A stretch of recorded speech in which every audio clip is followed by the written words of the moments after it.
This channel does not promote any violent, harmful, or illegal activities. All content provided by this channel is meant for an educational purpose only. দীর্ঘ আইনি লড়াইয়ের পরে ৩২,০০০ প্রাথমিক শিক্ষকের চাকরি বহাল রাখার নির্দেশ দিয়েছে হাইকোর্ট।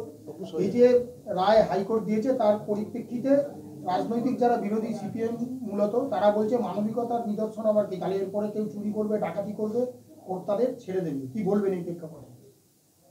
যে মানুষের মানবিকতা নেই সেই মানুষ হচ্ছে মনুষ্যত্ববিহীন। আর এই যে জাজমেন্টটা যারা পড়েছে, যারা পড়েনি তাদের জন্য তো আমি বোঝাতে পারবো না। তাতে সত্যি সত্যি বলেছে যে corruption has not been established, corruption প্রমাণিত করতে পারে না। আরেকটা কথা বলেছে যেটা খুবই ইনোভেটিভ আইডিয়া নিয়ে কখনো মামলার বিচার হয় না। অভিজিৎ গাঙ্গুলির একটা ইনোভেটিভ আইডিয়া হয়েছিল, হঠাৎ করে লোককে ডেকে ডেকে এভিডেন্সে তুলে দেওয়া, যাকে ইচ্ছে তুলে দেওয়া, কাউকে সুযোগ করতে না দেয়, এটা সব ইনোভেটিভ আইডিয়া। জাজমেন্ট কোর্টে একটা ফিক্সড প্রসিডিওর অ্যান্ড রুলসের ওপর চলে। সেই প্রসিডিওর অ্যান্ড রুলসের বাইরে যদি কেউ কোনো জজ যদি চলে যায় বামপন্থী আইনজীবীদের প্রভাবে, তাহলে তার জাজমেন্ট ভুল হবে।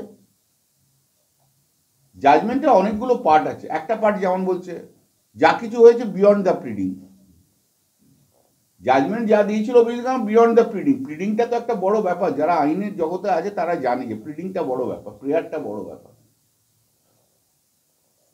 সে প্রিডিং কোর্টের কাছে কি থাকে? কোর্টের কাছে একটা প্রিডিং থাকে, আর রিট কোর্টে এভিডেন্স হয় না, নর্মালি হয় না।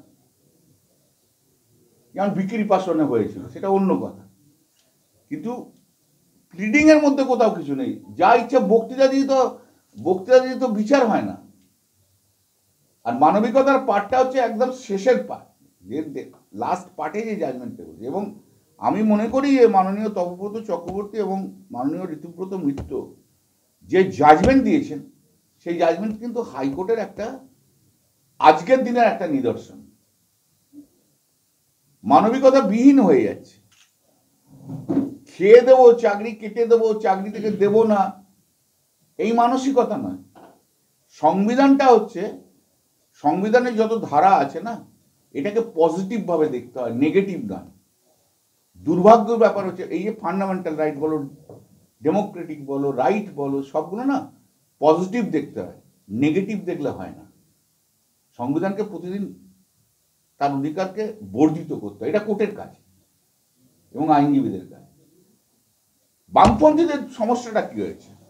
বামপন্থীদের সমস্যা হচ্ছে ওদের যারা ছিল, মানে ওরা যাদের হয়ে আর্গুমেন্ট করেছে, ওদের যারা ছিল বলো না, ওরা যাদের হয়ে আর্গুমেন্ট করেছে তারা কেউ সুযোগই পায়নি। মানে সেই তখনকার কেউ ওয়েট লিস্টে ছিল, কেউ ছিল।